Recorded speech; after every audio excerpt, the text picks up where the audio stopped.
Hello, everyone. I'm the Bodacious Cowboy with my co-host, Christy Knichel. Are you ready for a special edition of the Storytelling Chronicles? We are. Let's go. Look out!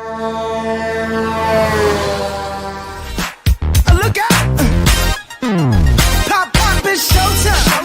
Showtime. Guess who's back again? Oh, they don't know. Downtown. Oh, they don't know. Downtown. I bet they know as soon as we walk in. Show up. I'm wearing Cuban links. Yeah. Designer mix. Yeah. Inglewood's finest shoes. Whoop, whoop. Don't look too hard, might hurt yourself. Known to get the color red, the blues. Hello, everyone. Welcome to another episode of the Storytelling Chronicles, empowering women into logistics. It is May 5th. It's a beautiful Monday here in the Northeast. We have a great guest that's joining us today. We're going to bring her in a little bit. But in the meanwhile, I'm going to bring in the best co-host anybody can have on a podcast. Hey, Christy. Hey, Christy. Hey, how are you? Good. How you doing? Doing great. Just got back from BCS in Indy last week and starting a new fresh week today. Yeah. So tell everybody, how did the Women in Logistics work out at the BCS real quickly? It was awesome. There was a great turnout and we were able to get everyone on stage to get a picture together. And it was very inspiring, to say the least. So. Awesome. So why don't you tell everybody about our special guest that we have today? Yeah, absolutely. So we have today Rachel Backfisch. She heads up the customer success team at greenscreens.ai, where she gets to work with the most talented group of customer success managers and business analysts to ensure brokerage customers achieve maximum value out of the platform. She previously worked with teams at OneRail, a last mile delivery SaaS platform, building out their strategic accounts team and ensuring that OneRail customers achieve their promised competitive advantage. Prior to that, Rachel spent 14 years at Reynolds American Tobacco Company and was successful in leading teams to achieve business results in a challenging and changing industry. She served in many roles, including Area Vice President in the Northeast Sales Area, where she led a team of about 500 trade marketing employees who managed $3 billion in annual revenue. Rachel has a passion for working with others to help them achieve their personal and professional goals and working with customers to ensure their business goals are met and exceeded. Rachel lives in the Winston-Salem, North Carolina area with her family, where they enjoy trips to the Appalachian Mountains and eastern North Carolina beaches. Let's bring her on out. Hey, Rachel. Hi, guys. How are you? Good. Thanks for joining us today. Yeah. So do you live out in the northwestern corner of North Carolina? No, we're in Winston-Salem. So we're kind of in the middle of the state. It's perfect, though, because we can get to the mountains in an hour and a half. And actually, my oldest son just declared he's going to go to App State next year or this year. So excited for that. And then 3 hours from the beach. Nice. Not bad. Yeah, that's a pretty, I want to say we drive through there to get to Myrtle Beach. Yes. Well, you would drive. Or near there. Yeah, you would. Yeah, then you would go east from us. Yeah, that makes sense. I remember seeing like Reynolds, like signs for stuff. Yeah. So yeah, that's how we got here. I'm from literally the middle of the country, small town in southeast Missouri, but we got here through tobacco. Flinging tobacco got me to North Carolina, and now this is our home. We love it. There you go. Yeah, I started up a thing down there called Life Lift One in Western North Carolina, Ashley, Bat Cave, helping them dig out of the disaster and the catastrophe that they had there. We've been down there since September 30th, 3 days after Helene went through there. We've been rebuilding, helping the people. I sent like 16 truckloads down there, close to 800,000 pounds of supplies. We're still there, building hives and helping people pollinate their bushes and their fruit trees and everything, because all that got wiped out. I mean, it's terrible. Right. Still. Yeah, no, it was very sad, but I mean, I was impressed with how everybody just rallied, right? Like we had friends that one guy I know slept outside on the side of a mountain, brought his chainsaw. He didn't know where he was going. He was just like, I'm going to help these people, and ended up being able to. He had to get away from all the government company or whatever entities that were there so that he could use his own chainsaw, but everyone rallied, and being in upstate just a couple weekends ago, there's still devastation, don't get me wrong, but I would say the town of Boone anyways seems to be, vibrant, and you can't really tell based on the attitudes of folks that happened not that long ago. Yeah, that's awesome. Well, hey, to start this off, why don't you tell everyone about your journey, I guess, how you got to where you're at. It doesn't have to be just logistics, but you mentioned you moved to North Carolina, so let's talk about your journey. Yeah. So like I said, from Missouri originally, out of college, worked in advertising, and then actually ended up starting a company with a designer that I worked with at a firm. We started our own little small business, creating web and print materials for small to middle-sized businesses. This is back before everybody had a website and before, e-commerce was being defined. Had a blast doing that. And then at 24 years old, found out I was going to have my first child and realized I think I want someone else to sign my paychecks for a while. Had no idea what I wanted to do, but at the time we wanted to be close to family. And I had an option of replacing my high school English teacher or starting to work in the tobacco industry. And we'll just say that the paycheck was double in the tobacco industry. So that's kind of what helped me make my decision. Started out as a territory manager, carrying a call bag into convenience stores and selling contracts, and quickly realized the opportunities that Reynolds would have available for me in terms of talent development, learning new things. So over the course of that 14 years I was there, we lived in 7 different places, 6 different states. I got to work with some amazing leaders. They developed the hell out of us. And I mean, it was the best. That culture was amazing. 0 regrets in terms of all those great years I had there. In about, I think it was 2018, we got bought by British American Tobacco Company, and things changed. Culture started to change. I realized as a leader of a decent sized team that I wasn't going to have the voice that I had previously on culture and making some kind of key business decisions. And this is also during/after COVID, I had reprioritize. COVID caused me to reprioritize my life. And I, for years, I'd been traveling every week. I was able to be with my family, knew what it was like to be able to have dinner with my kids, most nights. So it just hit me one day. I said, you don't have to do this for the rest of your career. You don't have to. So I left with 0 plans. I called my husband. I was traveling at a meeting in Virginia, and I called him at night. I maybe might have had a couple cocktails. And I was like, do you trust me? He's like, yeah. I said, I'm quitting my job tomorrow. And I had been the sole provider for our family at that time for, I think, 4 or 5 years. He knew better than to say. He was like, yep, see you tomorrow. So came home, I left Reynolds, took some time to decide what I wanted to do next. Logistics wasn't necessarily on my radar, but as a lot of people say, it's kind of it's who you know. It's connections that help you whenever you're trying to figure out your next step. A friend of mine introduced me to the CEO, Bill Catania of OneRail, met him, loved what they were doing, saw the opportunity to help them build out their company and the accounts team. Had a great time there for 1.5 years, wasn't even looking. And got contacted by a recruiter, Wasim Munayer, shout out Wasim, in November of, I guess that would have been 2.5 years ago. Wasim contacted me, and I met Dawn, and the rest is history. I was like, I want to work for her. I understood what the product was and thought that was the Green Screens was bringing something awesome to the market. But honestly, mostly I wanted to work with Dawn. So that's what got me into Green Screens. Been there for almost 2.5 years now. And we've grown, just in that last 2.5 years, quite a bit. My team, when I came over, was, I think, 4 people. Now we're up to 11. The company has grown a lot. There's a lot of exciting things happening with us right now. And that's my story. That's kind of my journey. I summarize that better than I normally do. Normally I go off in tangents, but I think I did a better job.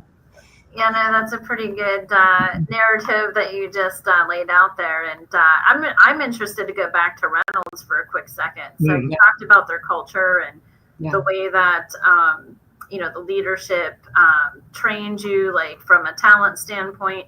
I'm just curious if you can talk a little bit about that. Like, why do you think the culture was so good?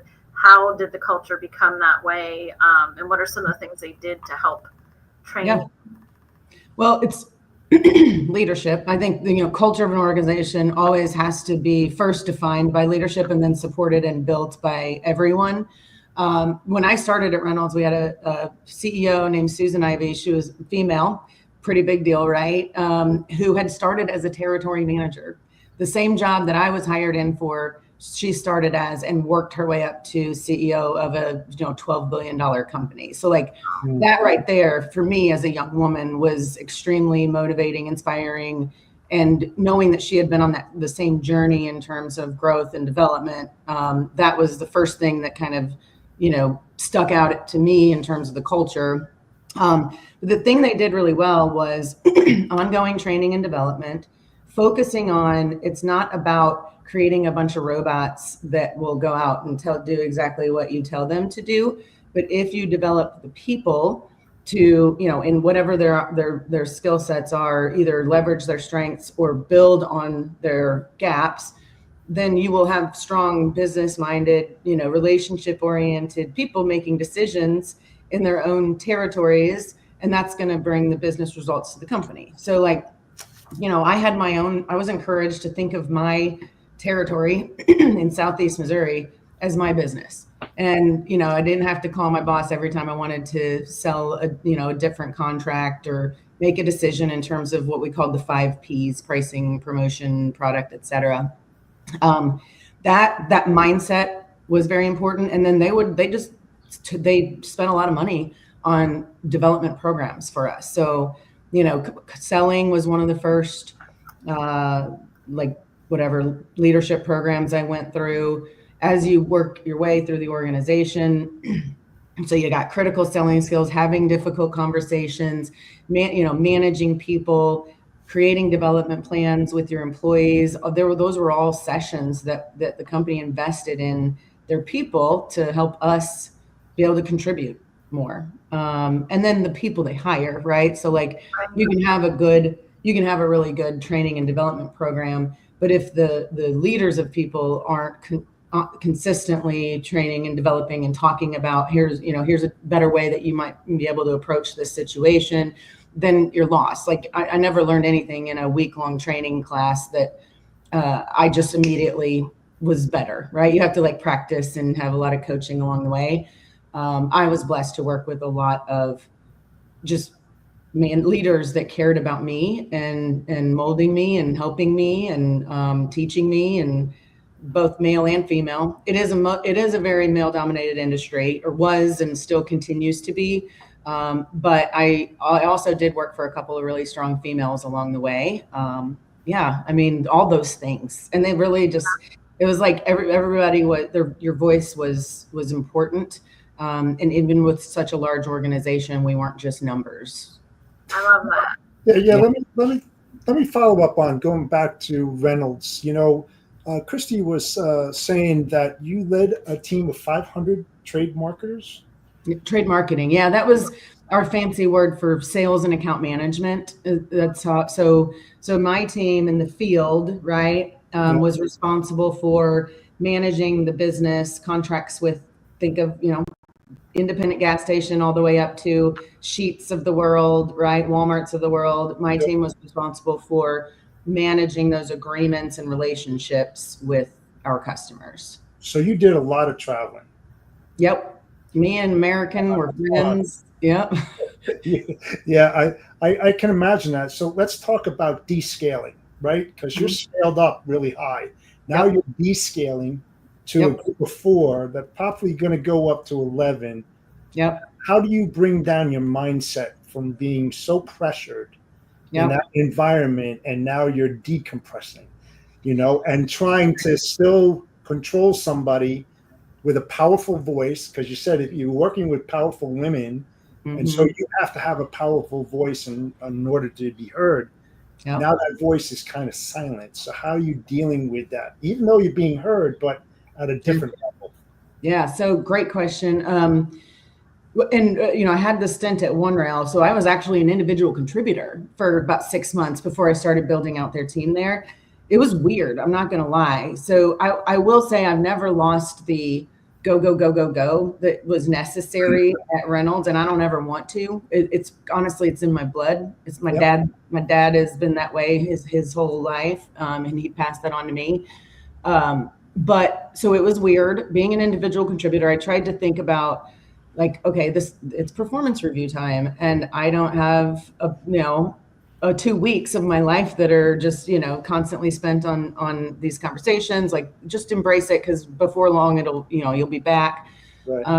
I would say the powerful voice is still important. For me, it was a matter of, like, okay, for example, I would jump on a plane on Tuesday morning, and many weeks I would be in heels walking into gas stations, like still very formal, kind of old school environment in tobacco. I had to learn to wear t-shirts, or people think that you're this, like, trying to be this hot shot, coming into this meeting thinking that you're better than others. So I had to learn how to, like, just be more casual in general. And quite frankly, how to turn it off. I was able to actually turn off work somewhat. Like, I'm still gonna always have my phone by me, and if, like, I am checking it regularly to make sure nothing needs to be taken care of. Yeah. But I had to train my brain to not, like, constantly be thinking of who's going to be reaching out to me, needing something, to be more present with my family. And that was the biggest blessing of all of this, was I'm able to have been and continue to be able to truly be present and still take care of work, be willing to, call in whenever, be there whenever, but just to have that true balance. It had been years since I'd had that, for sure. So did you, well, obviously you probably diverted some of that energy into other places besides just green screen, because now, you have all that pressure. The pressure's not there. More time with family, trying to keep yourself busy, keep your mind, moving and grooving, like you said. You did that for so many years, and you were hustling. Now that hustle is kind of, suppressed a bit. So what are you doing outside of green screens? Because you're obviously high energy, right? Because you've been doing it for such a long time. Yeah. How do you use that energy? Where are you diverting it to? Well, I would say I'll talk about the last couple years and then today. So the last few years, I was really diverted into learning, because I didn't come from, the logistics industry, and it was intimidating as hell. But I'm also someone who wants to, like, know the things. And I remember even when I was in my young 20s, I would come home and tell my husband, I want to be like Doug. This is the guy I worked for that had been with the company 30 years. He's like, Rachel, you will be like Doug after you've worked in this industry for 30 years. So I would say the last several years, that energy has been spent on just trying to learn. And, now the last 6 months, I've finally just started putting myself out there. And I do feel like I have a voice, and I don't have to have 15 years experience to be able to contribute to the conversation. So, doing things like this, like, this would have terrified me 2 years ago. It really would have. I still would have done it, but it would have terrified me. Women in logistics is something that I'm really, really happy to have volunteered to head up the membership recruitment committee. And that's certainly something I'm putting energy into. I read more. Like, reading is an escape of mine, and I'm able to do that. Honestly, even my physical health, like, I've been able to, I up at 5 a.m. and I go for a run and I do some weight training, and I didn't have the time for that before. I was up late at dinners and trying to get 7 hours of sleep so I could go do it again the next day. So my physical health has improved greatly over the last couple of years. And then my family, my kids keep me busy, and my husband has always been my accountability partner in the way of, Rachel, you need to turn it off. Like, it's 6:30. You needs to come downstairs and start helping me with dinner. He's very helpful for me in that regard. No, that's good. I'd love to hear that. So talking about you getting into logistics, like what would you say was one of the biggest surprises or challenges coming into this industry without the knowledge, with that different background? I know you mentioned it was intimidating initially, but what would you say was your biggest challenge? Biggest challenge was just understanding the language. I mean, just like most industries, we have our own language here. There's a lot of acronyms. It was the same in tobacco, right? I can't imagine going in mid-career there. So learning the language, and then of course beyond that, like what does this actually mean? So I learned a lot of the language at One Rail, but they were final mile. There was no freight talk. There not much. And then coming over, and I will say at One Rail, I learned the most from a customer of mine, lady named Stephanie, who started the brokerage. It was a big part of starting the brokerage at Pepsi, PLCI. She just like took me under her wing, and we would have calls till 8 o'clock at night. And she would tell me all about, the language and what things meant. And then, so doing that again in the freight industry, that was a challenge. And then honestly, it's mostly myself. Like it's my own, what do they call it? Imposter syndrome, holding you back mentally, even though I fight the voice in the head, it's still there and it's taking up bandwidth from other things. So that I would say that those were the biggest challenges. And then I wouldn't necessarily call it a surprise because I thought this would be the case. But the thing that I was most pleasantly surprised by was what I thought was true. And that is we're all in the people business. Like, I think that's how I am. Dawn asked me in my interview, she was like, I have a rule. I don't hire people without experience in the industry. And why should I break that rule on you? And neither of us remembers how I answered that, but I'm sure it had something to do with, I'm not from freight, excuse me, but I've been very successful with people, whether internally developing teams and helping scale or customers. And I can apply those skills here. That at the end of the day, we're doing different things, but we're all in the people business. You must have done a good job because you got the job. Yeah. I know. I was like, what did I say? I don't know, but it must have been a good answer. Yeah. Well, now it's like you got to think about what you would say if you got to ask that question again, right? Mm-hmm. Sure. Quick question, follow up on that too, because you talked about the culture at Reynolds. So how was the culture different going from this big corporate structured company to a startup company? So 2 different startup companies. I would say, spoke to it already, but just more casual, right? Nature. I had to learn how to filter a lot because at my heart, I'm very raw. I'm like a very raw person, and I cuss a lot. And I say what's on my mind. And at Reynolds, part of my development was learning how to filter that. And I still remember I got in trouble early on because I was standing around with a group of guys and they were telling dirty jokes, and I told a dirty joke. I got in trouble. I got talking to. So I learned quickly. I had a great boss at the time. He said, Rachel, don't change who you are, but just adjust how you communicate. So for years, I had a lot of practice filtering. And then when I came over to startup world, the filter's less necessary. I'm not saying it's not necessary, depending on the audience, but I was able to spend less energy on that and then, exert that energy in learning new industries, et cetera. And then the virtual. So I was so used to being, getting on a plane and going to be with my team every week, or going into the office here downtown Winston, having to learn how to communicate effectively virtually. That was definitely a big change for me. And it was, I wouldn't say it wasn't hard, but it just took longer. When I came to green screens, it just took me a little longer to truly connect with my team than I believe it would have if we were all in the same room. Right. Yeah, now I understand that too. I mean, obviously my experience has just really been this company in logistics and going from a smaller to a bigger size, but not necessarily corporate. So I'm always intrigued by the differences. between the two. So Yeah. Well, if you have a foul mouth, you belong in logistics. So come Yeah. I know. my dad used to say, "Don't talk like a trucker." I'm like, we are in the trucking industry. Right. It resonates. I mean, in this industry, they find that weird if you don't curse. So yes, 100%. Yeah. I mean, I definitely feel like it's a great fit. I mean, like I said, I have to spend less energy worrying about that stuff. I can just be myself more, which is refreshing.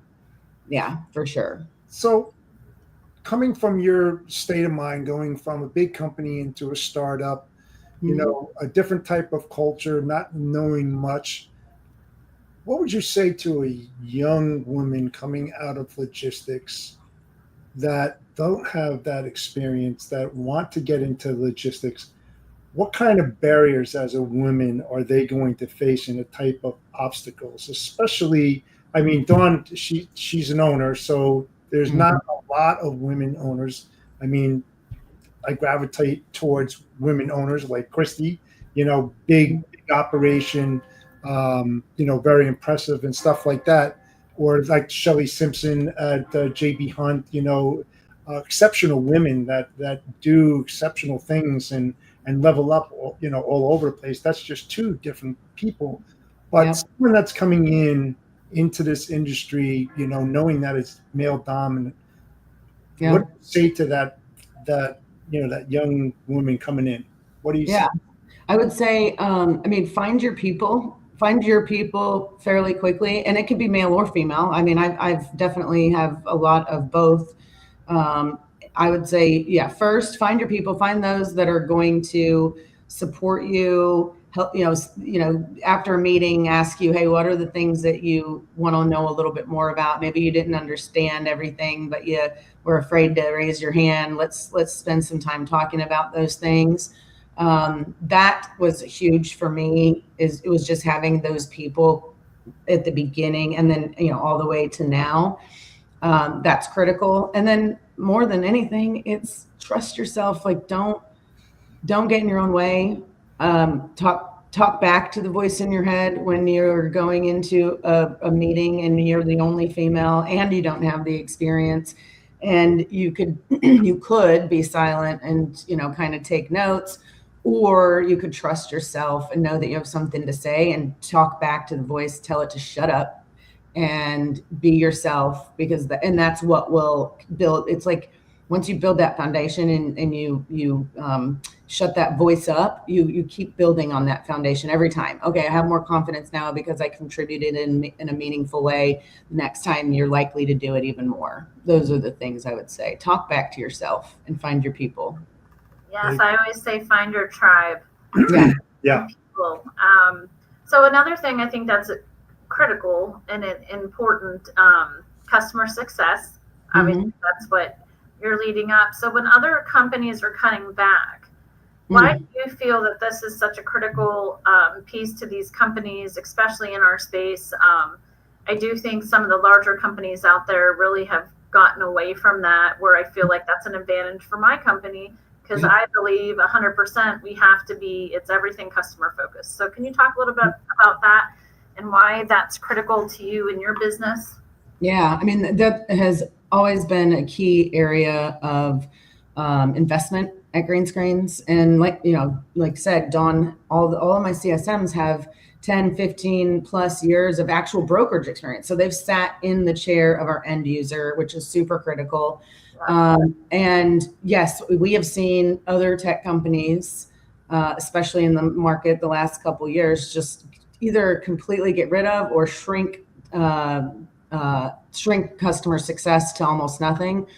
That has never even been a consideration at Green Screens. And the reasons why are, like you, Christy, we know that we aren't here without our customers, right? Like, sales can bring, 100 new deals a month in, but if folks are dropping like flies left and right, you don't have, especially software company. Yeah, you can have, contracts and make people pay their contract out even when they're unhappy. But guess what? That creates very, very unhappy customers.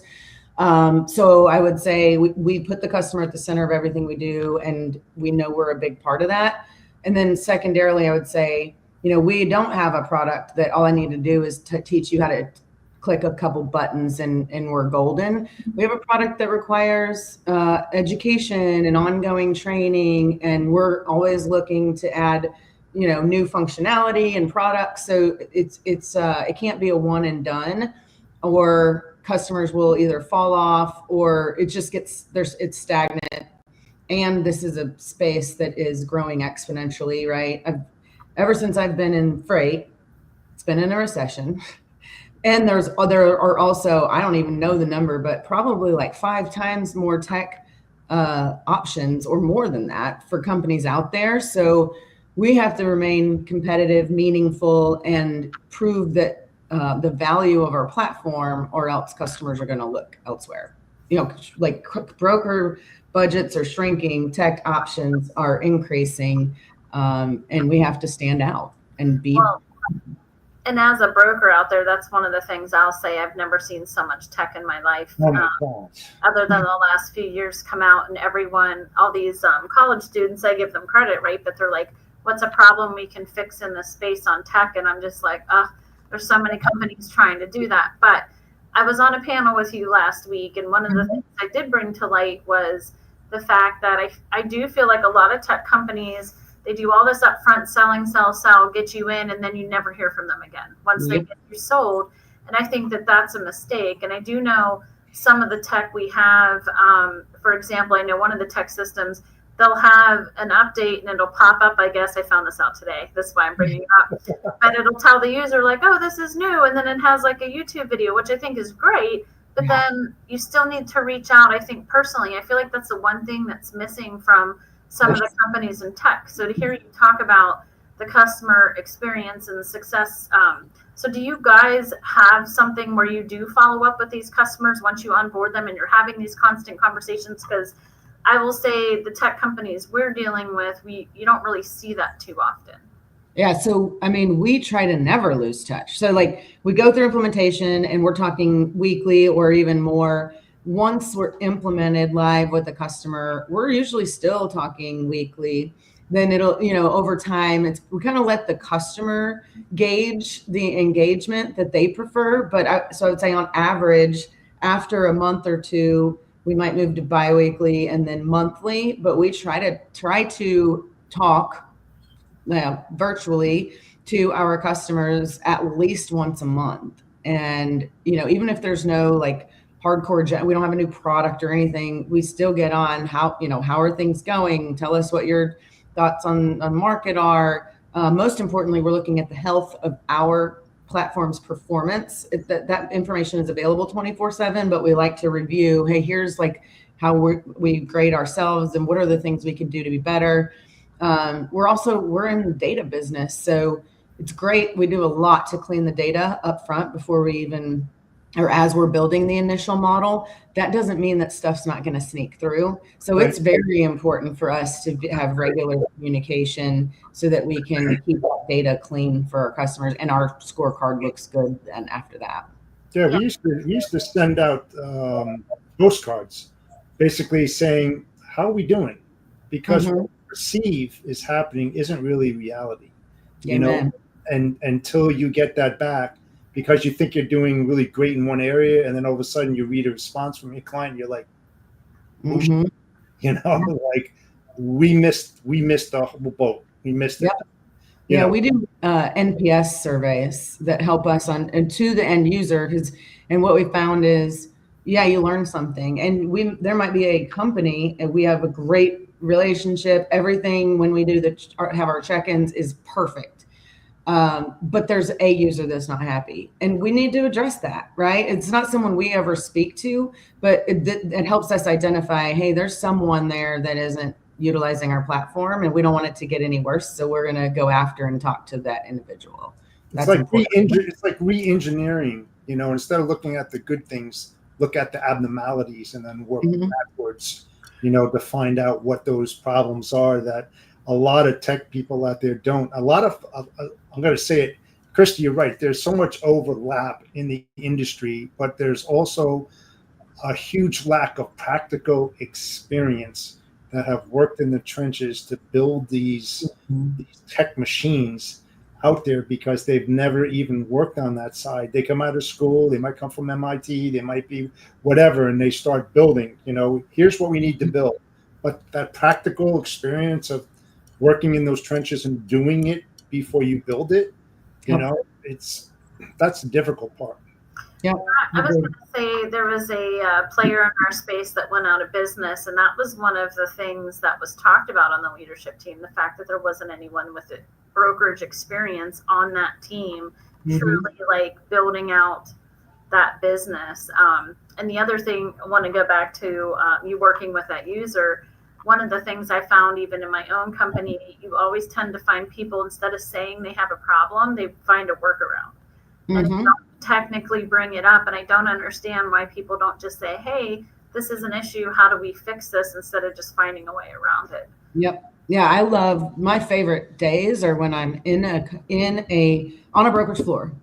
And I did it last week in Indy, went and saw a couple customers. I just sat, and I know I bugged the hell out of these ops guys, but I was like, I want to see all the buttons. Show me all the things that you are doing, and phone calls you're making. Like, help me see the whole flow so that I can help you identify where there may be opportunities for you to use green screens a little differently, or feedback for me to bring back to the product team on what we can do to improve our product versus others. Those are the days I learn the most, is when I'm physically there. I think that's huge, because communication, that's another thing we talked about, is just a huge key in ensuring that tech is adopted, and not just adopted, but like you said, maybe you find another way of being able to work with the product differently based on seeing each user. Not that you're going to be able to see every single user and sit down and do that, but I think it's great that you do that so you have a better understanding. Yeah, I would joke with our product guy. I'm like, can we just put like little record devices behind our users' eyes so we can see exactly what they're looking at and where they're going? Can't do that.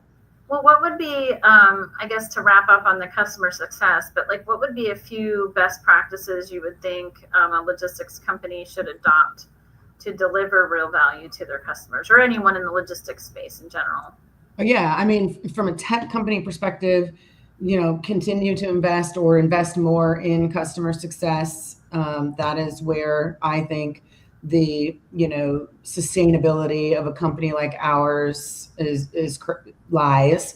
I would say don't assume anything. If a customer misses a call and says everything's fine, talk to you next month, don't just assume that everything's fine. Dig in, understand usage metrics, etc., that you can, and then have proactive conversations if you think there may be issues. I think tech companies tend to shy away from, hey, usage is down, because then that might be calling out a problem the customer doesn't know. No, that's the last thing you should do. You should call it out right away, and let's talk about this and make sure that we tackle this together. And then I would say making sure the right people are involved from the brokers or our customers, from the brokerage organization. What I have seen happen is you've got an executive that's gung-ho, totally sold, buys the product, and then gives it to his, maybe it's a manager or project manager or even a VP level. And then slowly people start to just drop off. And if you're not consistently engaged with folks, I would say with an executive sponsor, maybe not every month, but you're checking in a couple times a year with that executive sponsor. You need to be involved with leadership on the ops and sales side, and then getting feedback from the end user. All those pieces have to be in place, or else you're going to be blind. You're just not going to be able to see everything. Yeah, no, I think that's great. So I guess moving on a little bit. So now that you've been in the industry, would you say 4 years now? 4.5 years? I'd say 3.5, 2.5 green screen. 4. Yeah, I thought it was maybe 4. It really feels like a lot more than that. Yeah. How would you reflect on your growth? And because it does seem like you came into this industry, you went from one job to the other, and now I just feel like, I know I haven't known you that long, but I just feel like you have this energy about you. You're out there trying to accomplish stuff. So what would you say still excites you too, just being in this industry and wanting to continue to learn. Yeah, I mean, well, the thing that excites me is everyone's real. Like, I don't feel like there are as many guarded, I'm not going to tell you what's really on my mind people in this industry as there are in others. Sure, there are, those folks exist in our industry, but it's I think it's more few and far between. That is what is encouraging to me, because I don't have my green screen shirt on, but no BS is kind of our motto. And that is something I live by as well. So I would say just for me, being more, hearing more of those no BS messages from our customers, from peers is going to continue to help me to learn. One thing I'm excited about is, it just promoted a couple folks on my team. So we're going to have a layer of leadership within customer success. And one of my key objectives this year is going to be more regular check-ins with leadership within our customers, right? I'm going to have more time so that we can make sure we have all the top to top relationships. So I'm looking forward to just learning more through or from our customers at the higher level leadership with those relationships. And then, I don't know. That's what comes to mind. Yeah, no. I'm having fun though. I love it. Yeah, I mean, I think that's important because a lot of people, they could be in this industry. If they don't love it, I feel like you can tell. If they don't have the passion, you can tell. It's a fast-paced, challenging industry, no matter what sector you work in. Yeah. And I think that's the interesting thing. We had a new girl start today. She flew in from California and took her to lunch, and just talking to her, she'd been out of the industry for like 10 months, but you could just tell the passion was coming through her speaking and talking. And I think that's what I love about it too, because it's not easy what we do, but I think it's the challenge of trying to get something done, get it figured out. It's definitely not an easy industry. Everyone faces challenges, but it's almost like you're in this fraternity or sorority together once you meet, because you're dealing with a lot of the same things. Right. Mm-hmm. But I think it's not boring.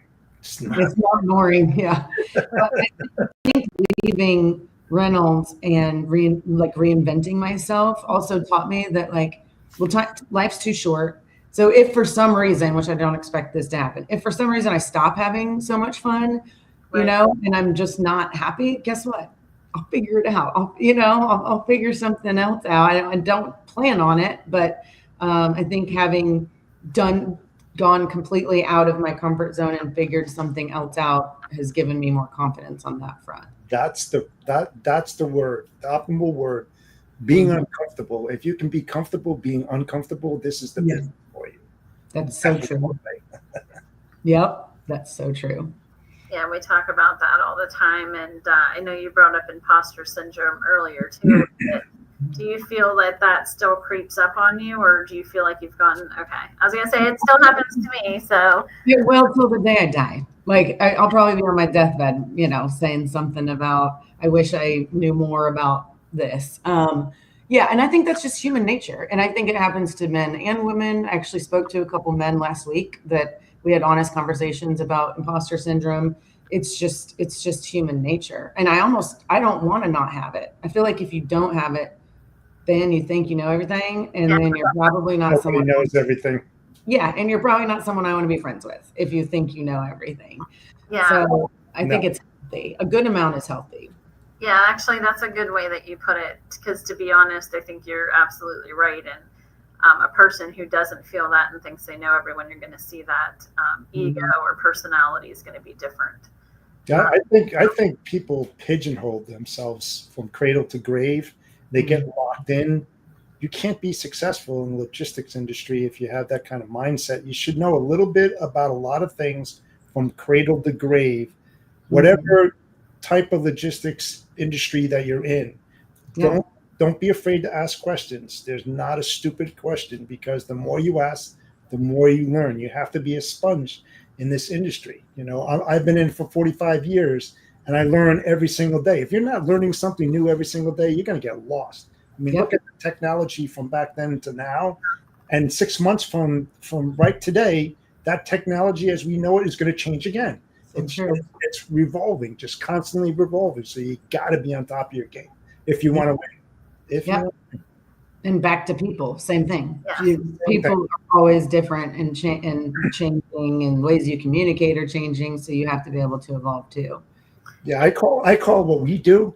We're like professional psychologists, a master of different personalities, because you can't treat I can't treat Christy like I would treat you, right? And vice versa. You have the biggest problem in this industry is not listening with intent. They listen, but they don't listen with an attentive ear to really truly understand what's being said. It's amazing how much you learn when you really do listen. It's true. Yep. That is so true. And I have found I've caught myself, I'll get in my own way because I'm listening, but I'm thinking, I'm like, because of my whatever imposter syndrome, you're thinking about what you need to say or respond. And I always walk away from a conversation feeling so much better when I'm just listening. And then just, again, trusting yourself to respond accordingly. Less is more. Yeah, I struggle with that. I say I'm a great multitasker, but I'm really not, because I could be having someone talk to me and I'm trying to, do the whole thing, looking at them and typing, or I'm thinking in my head, like you just said too. And it's a bad habit, that I have to break, so that I can listen with intent, like Jeff talks all the time. Because then I'm like, what did you just say? Yeah. So it's focusing on the present, being there in that situation. Like I always say, control the controllables, everything else pushed by the wayside, because it doesn't matter about those thoughts. The thoughts that you should be thinking about is right in front of you. What is being said? Do I understand it? How am I going to relate to that or respond to that question or that problem, issue, etc.? But if you're thinking all over the place, what comes out, you don't want to say. Because it's not going to come out right. It's not. So. Well, you mentioned early on, interviewing with Dawn, and you knew you just wanted to work for her. So what was that spark that inspired you to say, I want to work for this woman? Authenticity, right? Like feeling like I'm talking to someone that is true, authentic, true to themselves. That's the main word I would use. Badass too, like her story, and just in knowing where she's, how she's built her career. Those would probably be the two things I would summarize. Then we met each other at Manifest in, so 3 years ago. Yeah. And we were Vegas, and met up for the first time in person, and guy starts playing Women Are Smarter. And I looked at her and I was like, you like the Grateful Dead? She's like, you like the Grateful Dead? So, I mean, that's just obviously a side note, but knowing that I'm working for someone that is truly authentic, that cares. And I didn't know it at the time. I probably assumed it though. She gives us all the right amount of support and guidance, but with true autonomy, having autonomy to make our own decisions. But I know she's there for support and guidance as needed. Like I could not work for a micromanager. It just wouldn't work out. So I never have been good with that. No way. No, I love that. I think the last couple things to talk about, no longer a member of Chief, but would love to hear you talk about that. And then we'll go into talking about women in logistics a little bit more. Yeah, sure.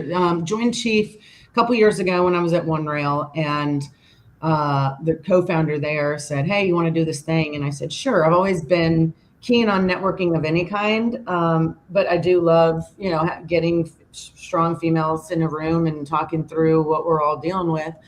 The group I had was awesome. We Chief kind of encourages you to be there, right? Like I can't remember what they did, but they had rules about you have to make so many meetings. But got to meet women from all over the country. And our facilitator, I know every group has different folks. Our facilitator was amazing at getting us to all open up and be vulnerable. And that's always something I love to do anyways. So we truly, got to know each other. We still exchange. It's been 2.5 years, and we still exchange texts when someone has some positive news. I still remember once, my husband's not on LinkedIn. Well, he is, but I doubt he'll see this. But I remember once we were talking, and I like carried the computer to the back bedroom to ask them about like, how do I, get my husband to encourage him to get a job without being a bossy bitch. And how did that go? Well, they were super helpful because they actually give me advice on how to make it happen. They actually gave me advice on just how to approach the conversation differently, and it ended up being beautiful, and it worked out. So yeah, I had a great personal experience with Chief I got a girlfriend of mine from Reynolds a job with one of the Chief members. She's super happy now, and I love to see those connections being made. That's probably my favorite thing. I got to learn, and I want to help the other people out there. What the heck is Chief? Oh, I want to learn. Yeah, it's a women's networking group. But I think the difference between Chief and others is you have to be let in, or at least that's how you have to interview and be let in. You have to be at a certain level of leadership within your organization. And they're pretty involved. But Chrissy, if you're still doing it, you might have more to offer on that. Why would they call it Chief? Yeah, I don't know. Why would they call it like Boss Lady Enterprises or something? Yeah, like that? HBIC. Yeah. Chief? Yeah, I haven't done that, and I actually haven't heard of it till I saw on your information. So yeah, I was curious. There's the one in Pittsburgh called Brave Women Project. They just started a couple years ago, and I'm going to become a member of that. And it seems similar. It's more of like a support network for women. It's not necessarily about like, I guess it is about furthering yourself and being able to have those authentic conversations about things that maybe you don't have someone else to talk about, and have that support or tribe, so to speak, that we talked about around you. Yeah, and I think having everyone at or above a certain level, it just helps to ensure that there will be commonalities in what you're dealing with. Yeah. Yeah, no, I agree. I think that's important too, depending on who you're involved with, so that you get something out of it. But I do think that those organizations are important, because I do think that's something, I don't know about men, Jeff, but I do think women enjoy something like that. What do you call it? Like, do we call ours Pocahontas? Yeah. No, I'm being serious, and I think you can relate as women, but I've been with my wife for 45 years, and she still doesn't know what I do. It's like, do you have that kind of problem when you're talking to your soulmate, and that you had a tough day, you want to vent, and does your husband go, oh no, not again? Or are they really receptive? Because that's kind of things that women go through, I'm sure, and men being us, we're like the Alexa Gente, the demanding one. No, you're going to sit there and you're going to listen to what I have to say, because I couldn't say this at work, blah, blah, blah, blah, blah. It happens. It happens. So how do they handle on your side? What are your thoughts? Because I'm sure there's a lot of women out there that go through the same thing. And it's like, that's why this Chief and stuff is good, so that you can vent a little bit, I guess, and have somebody that can lend an ear to help you out when you have a problem. Yeah, I'm blessed because my husband is the most patient. He will listen to me forever. Eventually, he will say, okay, like let's just hang out. But I think not everyone has that. Not even everyone has partners at home, right? Male or female.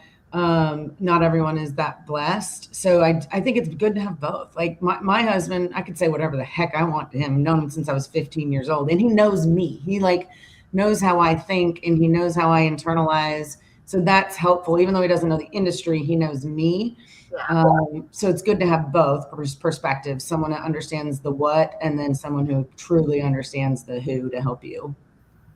Yeah, no, that's great. My husband's a stay-at-home dad, and he will listen, but I think we've been together 24 years. So I think at some point the business just overtakes, and it's kind of like you said, can we just chill?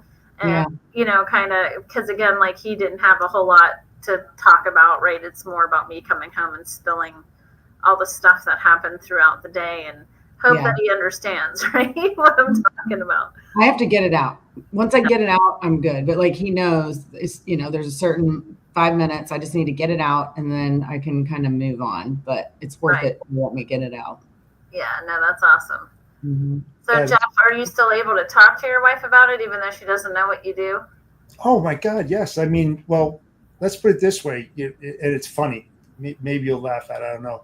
But so I've been with her for 45 years. And out of that 45 years, I probably saw her 20 of it because I was always traveling all the time, just leaving on a Saturday, not coming back until a Friday, for years and years,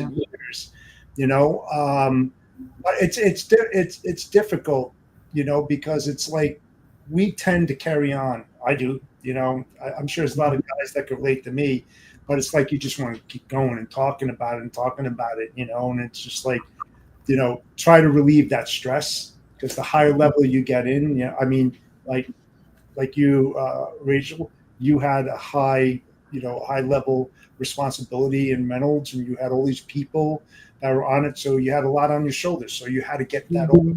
You had to express yourself somehow, and it's kind of tough. Maybe I did because, being my age, I still have a head of hair and facial hair. So I guess I'm doing something right, but a lot of people fail to do that and they internalize everything, which is so self-destructing. Both and men, if you don't know how to get that off your shoulders, to give yourself some me time. A lot of people don't know what me time is, but it's so important, both men and women. You've got to just get out, put your phone down. It's very hard in this industry, by the way. Put your phone down, walk away and take a lap, do something and just breathe. Breathe. Yeah. It's difficult. Sounds easy, right? But it's difficult. It's not. Nope. It's not. So have you had any mentors along the way from the last couple careers you've had? Yeah, I mean, a lot. I mean, many at Reynolds. I've got like I said, a customer that was a mentor to me at Unrail. And then now several women and men have been mentors to me along the way. Yeah. And I think that you can't overlook, someone can be a mentor for you, but you can also mentor them in other areas. Right. So like I have certain strengths on the people side. Maybe someone else is smarter on the kind of book smart, tech side. And that's not a strength of mine. So I need to learn from them, but they can learn from me on the people side as well. Yeah. Especially in tech, I found a lot of those relationships. No, that's good. I agree with you. I mean, having any kind of mentor is good. And then, like you said, I might mentor people, but I also learn from them too. Things that I would have never known, Yeah. And before I guess one of the last things I want to ask you, you have your Women in Logistics shirt on. Yep, had to wear it. I have washed it since last week, but I've taken a shower. Well, that's good. I washed mine too, and I was hoping it shrunk because I got a size too large. Unfortunately, but I wore the same shirt 2 days in a row there because I couldn't get another one. They didn't have the size. So no, but with that being said, like I know you briefed on it, but starting this or being a part of the Women in Logistics Advisory Group for Broker Carrier Summit, how does that make you feel? I know it's still kind of new. We've been doing it for some time, what's it, maybe 6 months, 7 months since we started. But how does that make you feel, and why do you think it's important to be involved? Yeah, I mean, it makes you feel awesome. Like we were talking about earlier, seeing everybody in the picture from BCS last week was it was powerful. What I'm most excited about is it really is just truly connecting people. I just get joy out of it. I've been connected with someone who I literally known her for a couple months, met her at Manifest, told her about Women in Logistics. She wanted to be a part of it.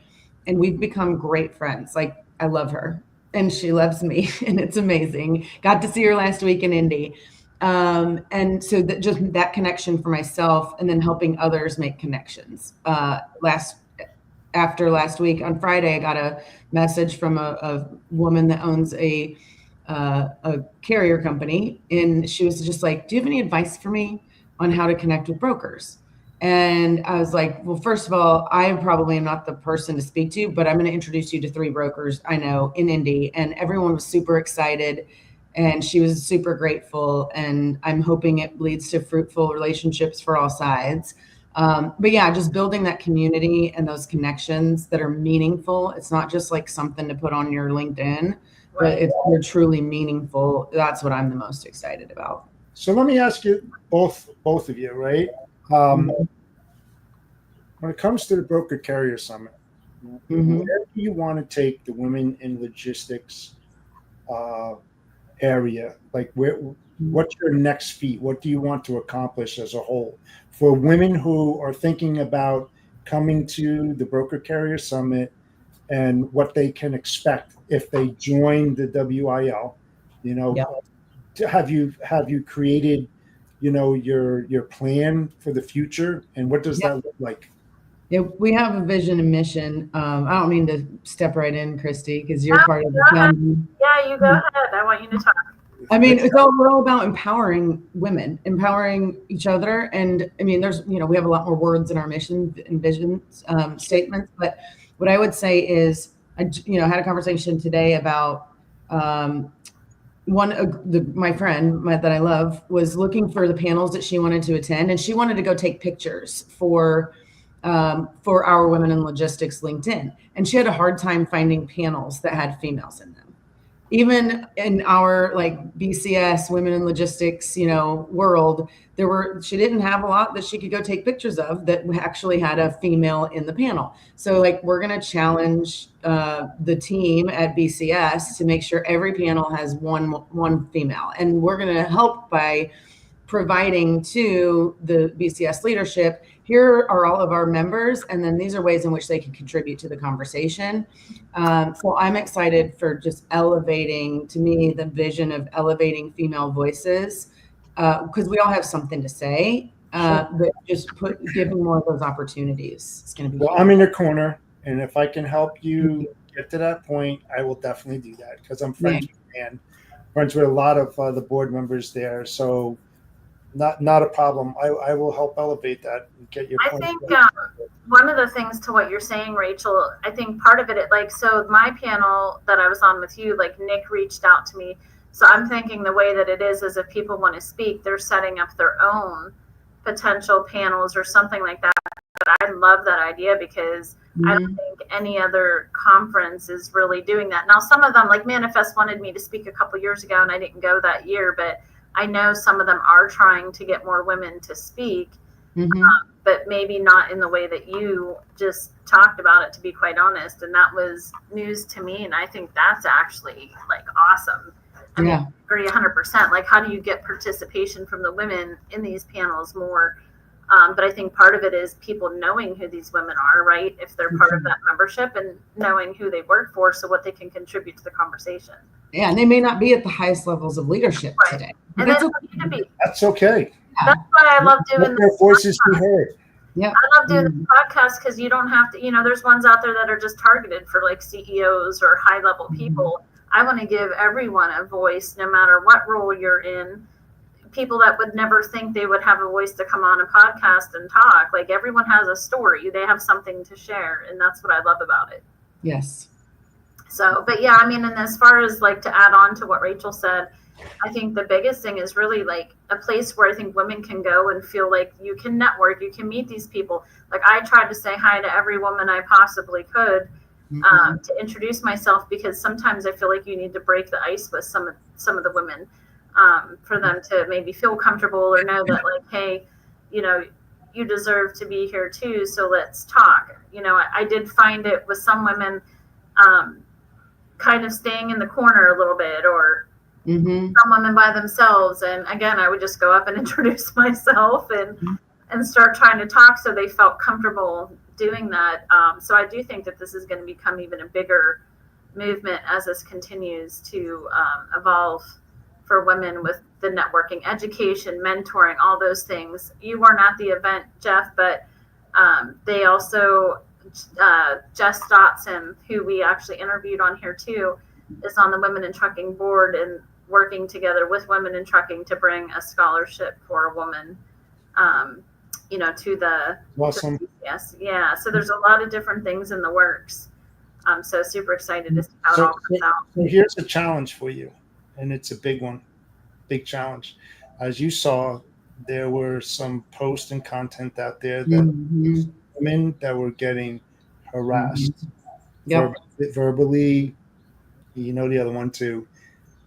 You need to put something together to protect these women as a safe place and bring some men into it as well, that you can create a community of safeness, that if somebody is in jeopardy or feel that their barriers are being approached beyond, that these are the key individuals that you must seek out or whatever. But that's the challenge I have for you, that I would love to see you put something together that protects them, because that's why a lot of women are not going to these events, for that simple reason. They go by themselves, they're a salesperson, they might be new, they go out there and they don't know what they're going to expect until they hit the bar or whatever, and people start drinking and things get a little bit out of hand. But if you could put some rules and regulations and what's expected, or you get banned for life or something has to be put in ironclad to stop this kind of shit from going on. So I do think it's one of those things, and it could be men or women. Very true. I did hear, I don't know who it was, but there was some guy that was harassing, or making fun of a couple people, and it wasn't just women either that was at an event. So I do think people need to speak up and bring that stuff forward, at least, because at the end of the day, I agree. They have to respect other people, and you have to act a certain way. If you can't do that, they wear their name cards. Have a point person somewhere. If they got their name card on it, just memorize that name and go to a point person. Have a couple point persons at each event that you guys go to, for the WIL, and seriously make something happen. Talk to the promoters.